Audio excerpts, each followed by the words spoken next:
তৃণমূলের পক্ষ থেকে যিনি এসেছিলেন, আমি যদি খুব ভুল না করি তার নাম বোধহয় মনোজিৎ মণ্ডল, তিনি যাদবপুরের প্রফেসর, অধ্যাপক সম্ভবত।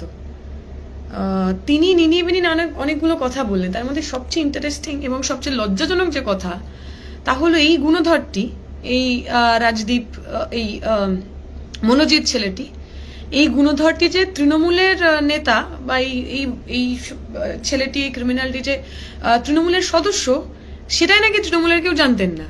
এবং এটা নাকি একটা বেনিফিট অফ ডাউট দেওয়া উচিত ওনাদের, কারণ ওনারা নাকি বুঝতেই পারেননি যে এই লোকটা 2007 থেকে, জবে থেকে বোধহয় ও কলেজে আবার রিএডমিশন নিয়েছে, আমি ভুল না করলে 2017, সেই 2017 থেকে ও যে ক্যাম্পাসে তৃণমূলের নেতা হয়ে বসে আছেন, এ কথা নাকি তৃণমূলের মহান মুখপাত্র তিনি জানতেনই না। এবার আপনারা দেখুন এই পুরো ঘটনাটার সূত্রপাত।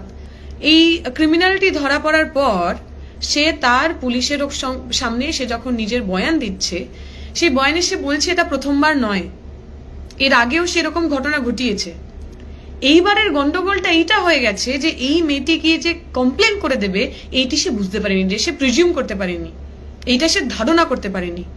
অতএব তার মনে হয়েছিল এই ঘটনা ঘটার পরেও বিগত ঘটনাগুলোর মতোই তারও গায়ে এতটুকু আঁচড় লাগবে না।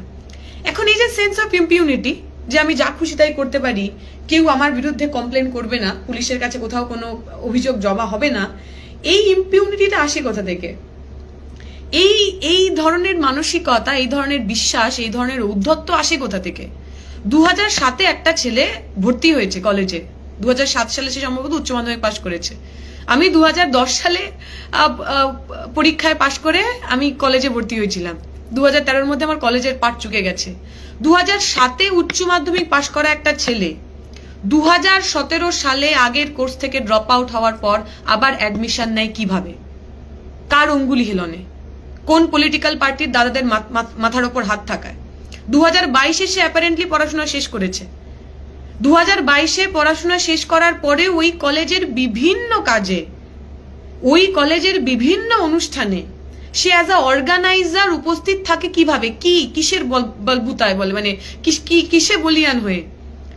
সে ওই কলেজের ছাত্র, সেই ওই কলেজের শিক্ষক, সেই ওই কলেজের কর্মচারী, সেই ওই কলেজের কোন রকম অ্যাডমিনিস্ট্রেটিভ কোন রকম পদের মধ্যে সে রয়েছে।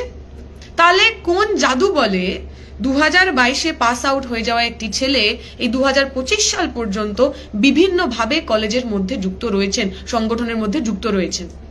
যারা বলছেন টিএমসিপির সঙ্গে তার কোথাও কোনো সম্পর্ক নেই, তাহলে দিনের পর দিন তৃণমূল ছাত্র পরিষদের নেতা হিসাবে নিজেকে পরিচয় দিয়ে তিনি যখন বক্তব্য রেখেছেন, বিভিন্ন তৃণমূল নেতার সঙ্গে ফটো তুলেছেন, তখন পর্যন্ত তৃণমূলের নেতারা কি চোখ বন্ধ করেছিলেন?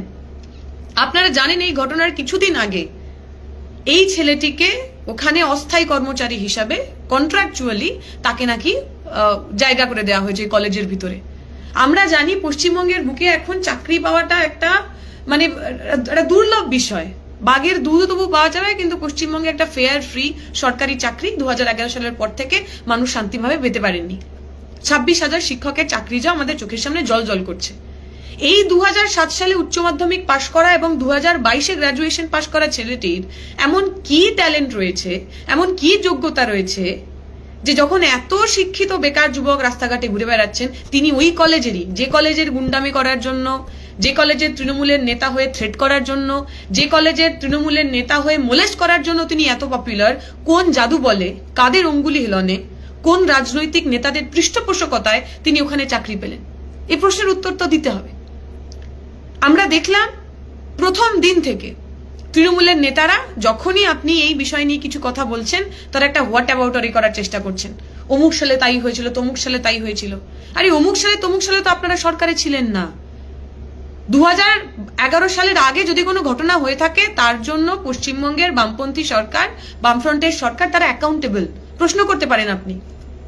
সেই প্রশ্নের সদুত্তর মানুষের মনে হয়েছে তারা দিতে পারেননি বলেই 11 সালে তাদেরকে ভোটে হারিয়ে আপনাদের ভোটে জিতিয়েছে। তাহলে 2011 সালের পর থেকে যদি কোথাও কোনো গন্ডগোল হয়, সেই প্রশ্নগুলো আমরা কাকে করব? আপনাদেরই তো করব। উত্তরপ্রদেশে বিজেপি কি করছে সেই প্রশ্ন আমরা বিজেপিকে করব, উত্তরপ্রদেশের মানুষ করবেন। কিন্তু সেই প্রশ্নকে সামনে রেখে তৃণমূল পশ্চিমবঙ্গে কি করছে সেটাকে তো সেকেন্ডারি করে দেওয়া যায় না। পশ্চিমবঙ্গে তৃণমূলের গন্ডগোলের দায় তো পশ্চিমবঙ্গের তৃণমূলের নেতাদেরই। আপনারা সরকারে রয়েছেন, আপনাদের দুই বর্ষীয়ান নেতা কল্যাণ ব্যানার্জি এবং মদন মিত্র তারা বলছেন, তারা একেবারে সরাসরি ভিকটিম ব্লেমিং এর জায়গায় চলে গেলেন যে মেয়েটির ওখানে যাওয়ার দরকার কি ছিল। কল্যাণ ব্যানার্জি এক ধাপ এগিয়ে বললেন যে নাকি বন্ধু আর বান্ধবীর মানে গার্লফ্রেন্ড বয়ফ্রেন্ডের মধ্যেকার সমস্যা, সেখানে সরকার কি করবে। তবে এটা প্রথমবার নয়, কাকলি ঘোষ দস্তিদার ওই সুজেট জর্ডনের সময় তো বলেছিলেন এটা কাস্টমার আর যিনি দেহ ব্যবসায়ী তার মধ্যেকার গন্ডগোল, তার মধ্যেকার বচসা, সেখানে সরকারের কিছু করার নেই। তাহলে সেই এক ট্র্যাডিশন ভিকটিম ব্লেমিংয়ের সেই ট্র্যাডিশন কন্টিনিউয়াস চলে যাচ্ছে। এবং যারা অনেকে এখন তৃণমূলের যারা অ্যাপোলজিস্ট আর কি, যারা তৃণমূলের জন্য প্রতিদিন লেখালেখি করেন, মাস মাইনে পান, টাকা পান, যাদের চেহারাগুলো দেখলে বুদ্ধিজীবী মনে হয়, এই সমস্ত মানুষগুলো যে এই কন্টিনিউয়াস বলে যেতে চাইছেন যে হ্যাঁ গন্ডগোল হয়েছে কিন্তু মমতা ব্যানার্জি ভালো। আমি আপনাদের মনে করব, হাঁসখালির ঘটনার পর মমতা ব্যানার্জি বলেননি নাবালিকা মেয়েটির খুন ধর্ষণের ঘটনার পর যে মেয়েটার আদৌ ধর্ষণ হয়েছে কিনা, মেয়েটার অ্যাফেয়ার ছিল কিনা, মেয়েটা প্রেগনেন্ট হয়ে গেছিল কিনা, সেগুলো আমাদের দেখা উচিত। তাই আপনারা যারা বুদ্ধিমান হয়ে মমতা ব্যানার্জির হয়ে তৃণমূলের হয়ে ব্যাটিং করছেন, আমি আপনাদের প্রশ্ন করছি কাদের হয়ে ব্যাটিং করছেন। এখন তো বোঝা গেল যে মেয়েটি ধর্ষিত হলো সে মেয়েটি সিপিএম করে না, বিরোধী দলের লোক নয়। তামান্না মরে গেলে আপনাদের কিছু যায় আসে না, আমরা জানি। তামান্না একটা বাচ্চা মেয়ে, গরিব মেয়ে, মুসলমান মেয়ে, ওর বাবা পরিযায়ী শ্রমিক, ওর বাবা সিপিএম এর ভোট দেয়, সুতরাং ও মরে গেলে আপনাদের কিছু হয় না, আপনাদের কিছু মনে হয় না, আমরা জানি, আমরা বুঝি। কিন্তু এই যে মেয়েটি ধর্ষিত হলো সেটা তৃণমূলের লোক। তৃণমূল এখন এমন একটা ক্যান্সারে পরিণত হয়েছে যেখানে তৃণমূল সমর্থক, তৃণমূল কর্মীরা পর্যন্ত সুরক্ষিত নয়। কাদের হয়ে ব্যাটিং করছেন, কাদের মাথায় ছাতা ধরছেন, নানা ধরনের কথাবার্তা, এই সমস্ত বিভিন্ন বিবেক তারা সব জেগে উঠেছেন ভাষা নিয়ে, ভাষা বিজ্ঞান নিয়ে, ভাষার শালীনতা নিয়ে। আমি তো বলছি মানে মীনাক্ষীদি অপরাধ করে ফেলেছেন। মীনাক্ষীদির ওই যা শব্দ বন্ধনী ব্যবহার করেছেন ওটা ব্যবহার করা উচিত হয়নি, বরং বলা উচিত ছিল একটা 9 বছরের, একটা 11 বছরের মেয়ে খুন, ধর্ষণ, এই সমস্ত এতগুলো ঘটনার পর ওনার বলা উচিত ছিল যে তৃণমূল যারা করেন তারা আসলে মহাত্মা গান্ধীর বংশধর, তারা মহান সব পুরুষদের বংশধর, তারা একদম মহামানব, এইটা বলা উচিত ছিল। এইটা না বলে মীনাক্ষীদি খুবই ভয়ঙ্কর একটা অপরাধ করে ফেলেছে।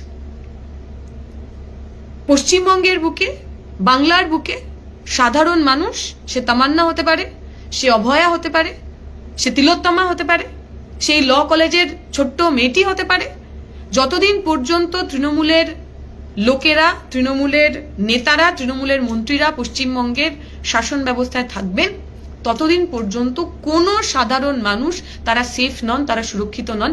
এই কথাটা বোঝার সময় হয়েছে। যারা মনে করছেন মমতা ব্যানার্জি ভাতা দিচ্ছেন, মমতা ব্যানার্জি ধর্মনিরপেক্ষতার কথা বলছেন, মমতা ব্যানার্জি থাকলে হয়তো আপনি ভালো থাকবো, তারা প্রত্যেকে একটু চোখ খুলে দেখুন। এতক্ষণ পর্যন্ত অন্যের বাড়িতে আগুন জ্বলছিল, আপনাদের মনে হচ্ছিল আমাদের বাড়িটা হয়তো সুরক্ষিত রয়েছে, কিন্তু আমরা জানি এটা আগুনের নিয়ম। আগুন যখন এক জায়গায় লাগে সেটা ছড়িয়ে পড়ে, সেটা কোনো মানুষকে বাঁচায় না, সেটা কোনো মানুষকে বাঁচতে দেয় না। তাই এই সর্বগ্রাসী আগুন, এই তৃণমূল, এই দুষ্কৃতী, এই দুর্নীতিবাজ গুন্ডা ডাকাতদের দলকে পশ্চিমবঙ্গ থেকে সরান, সরকার থেকে সরান, জাত পাত ধর্ম নির্বিশেষে, রাজনৈতিক দল নির্বিশেষে তৃণমূলের বিরুদ্ধে রুখে দাঁড়ান, একটাট্টা হবে। এইটুকুই।